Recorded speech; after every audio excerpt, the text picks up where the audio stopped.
Okay, let's do a quick recap of the event yesterday.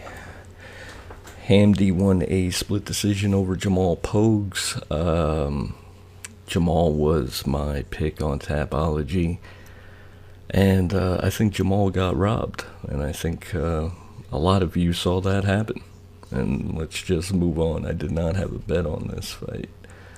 The next fight I did not have a bet on as well. It was Bogdan Grad versus Lucas Alexander. It was competitive. I think in that first round, Lucas was doing pretty good, but ultimately Bogdan gets the job done, wins his debut match. Congrats to you, and you were my pick to win that bout. Jasmine Jasdavicius versus Myra, and that bout went exactly the way I thought it would. I did say our bet for the night should be the over 2.5 rounds, which is the safest bet you can place in a WMMA match. She wins the unanimous decision.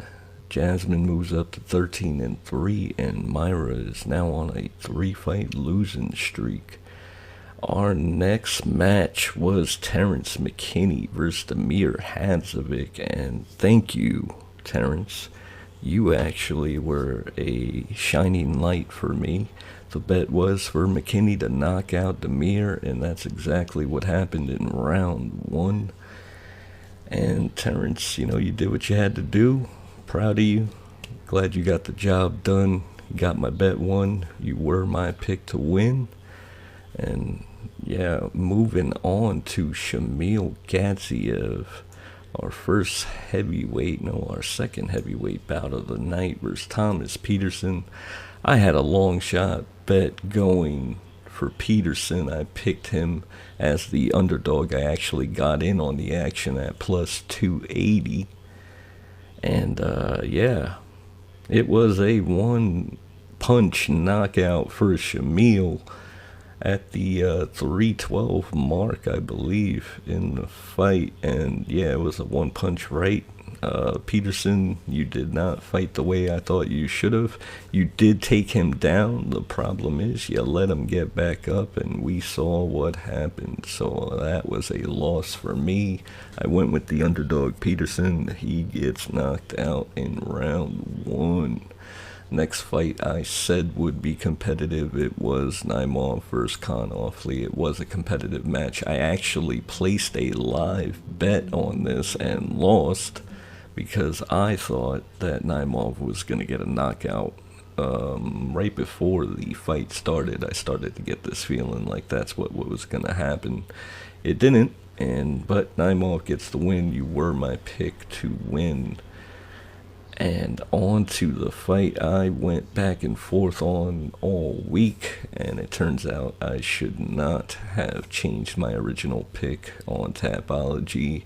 I had Ziam up until Friday, and I went and picked Mike Davis. Mike Davis did not get the job done. It was a great fight. Blood everywhere all over the octagon. Mike Davis had a nasty cut opened up by Ziam with that elbow, and then later on Mike actually opened up a cut on Ziam. So both guys getting their licks in, but ultimately Ziam looked great out there. He wins the unanimous decision. And moving on to another great fight on the night was Saeed versus Vinicius, a final unanimous decision in favor of Vinicius. I said it would be a great fight, said it would be a banger, and it was. Saeed looked like a born striker in that first round, pretty much throwing myself saying Vinicius was going to have an advantage in the striking out the window. I was really impressed with Saeed's hands against Vinicius, but it seemed like both fighters got really gassed really early, and that's what happens with the high volume output that they were both throwing out there. But Vinicius getting the job done. I lost that bet of a double chance. I said that Saeed would win by submission, Vinicius by knockout. and that did not happen. It went to the final bell. Okay, the next fight was a real snoozer. It was Sergey versus Biggie Boy, and I was sure that this fight would end by knockout, and it did not. It turns out that because these guys were training partners, they really didn't want to hit each other, and that's what it seemed like. Yeah, it was a really boring match. It was a bad bet. And I was not impressed, as I'm sure you guys remember hearing the crowd booing. So was I. And I was booing this fight too. This next this next match is the match I think everybody wanted to see, and it's not the match that anyone thought they were going to see. It was pretty much Shara just being extremely hesitant to engage with MVP, and that's exactly what happened. I mean, if you can imagine MVP bouncing up and down across from you, switching stances with that lightning fast reaction speed and his 6-inch reach, you might be a little hesitant to engage as well. So, you know what? Shara, obviously, we all saw what happened. You weren't really in the fight. I think you had one head strike by the second round. I could even be wrong about that stat, but yeah, this wasn't the match that we all thought we were getting. I picked Shara to win on Tapology, and I lose because of that. I believe I lose the bet also. I think the bet was this match would end by knockout, and we all know that did not happen. This went to a unanimous decision for MVP, rightfully so. Congrats to MVP on his latest UFC victory. The final event, the main event, Nasruddin Imavov did exactly what I said he would do. He would knock out Izzy, and that was my bet on Tapology, although I had it at round 4. It takes place in round 2. To Izzy's credit, he did look great in that first round. He looked like Izzy, but it just turns out, like I said, I thought Imavov was a hungry competitor, and he showed up for business like I said he needed to do. Second round knockout, getting it done. Congrats to Nasruddin Imavov. And that was the third bet that I told you guys to place that actually did hit. It was a double chance of Izzy going to win by decision or Imavov winning by knockout, and Imavov got it done. Alright, let's recap my predictions and my bets for this event yesterday. Officially on Tapology and on here I go 6-5. Now, 6 out of 11, a lot of people might be content with. I am not. That is probably the worst I've done since early last year. It is what it is. No excuses. Made some bad picks. Switched one or two of my original picks on Tapology, and that I never do. And, well, look what it did to me. As far as our bets go, officially, if we're going by episode 1, I should have went 3 for 7.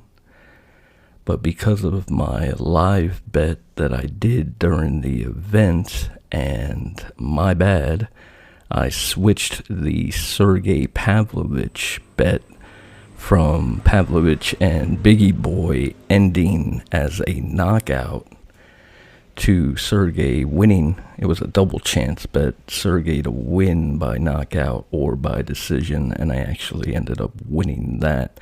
I think the reason why was because before I even placed the bets, I was thinking and I was seeing that there wasn't much value in just picking that fight to end by a knockout. I think it was like a minus 600. And there's no value there, folks. So I made, the decision to change my bet. The problem is, when I shot that video, I was in a rush to get it done. I didn't even get the chance to show you my screenshots of my bets like I had planned on doing beforehand. So, yeah, just my apologies. The video didn't come out all that great at all. And, yeah, going 4 for 8 on your bets is, you would think I'm breaking even. But here's the thing, folks. I didn't break even. I doubled my money on this event. And, I really have to again apologize because I didn't do a very good job of explaining my betting strategy and the way I approach these events every time I do them. So beforehand, I basically thought to myself, well, since I'm going to be doing this for the rest of the year, every event, I'm just going to take a single denomination, which for this event was $100, put it on the event, and see how we do. So it's easy, It's easy to see. Either I'm coming out over 100 or I'm coming out under 100. So there's a strategy that I always imply before every event, and that is to have my bets, the ones you're going to see me put up every Friday, and I will be showing you the exact tickets before the event for this next upcoming event, 312. But I also imply 2 other strategies. One are what I call my donations, which you're about to see on the screen right now. One being, the first one you're going to see is my actual bet, my actual picks for the night, and I always put a few extra dollars on that one because that's my official pick. But then I always take at least $5 to $10. And last event, I only did $5 worth of donation bets. That's what I call them, dollar bets. They're lottery tickets most of the time.